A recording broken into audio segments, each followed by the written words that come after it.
If you've already submitted your FAFSA form but need to make some changes, here's how you can do that online. First, open your browser and search for How to Edit FAFSA Form After Submission. You'll want to click the link that takes you to the official studentaid.gov site. It should have a .gov at the end of the URL.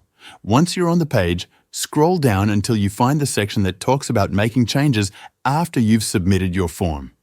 Now, before you try to make any edits, your FAFSA must be processed.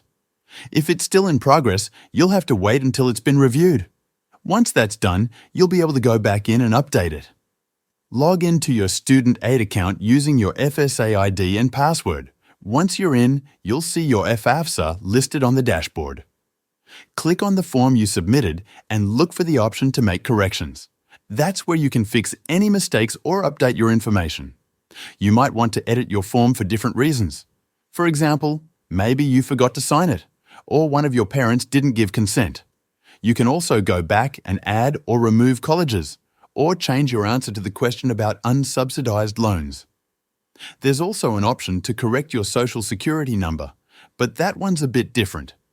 If you entered the wrong SSN, you'll have to start a new FAFSA from scratch using the correct one.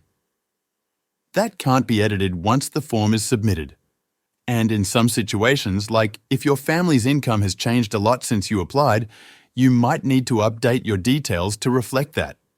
Most of the time, FAFSA uses your info from the day you signed it, but certain updates can still be made if they're important. After making the necessary edits, don't forget to resubmit the form.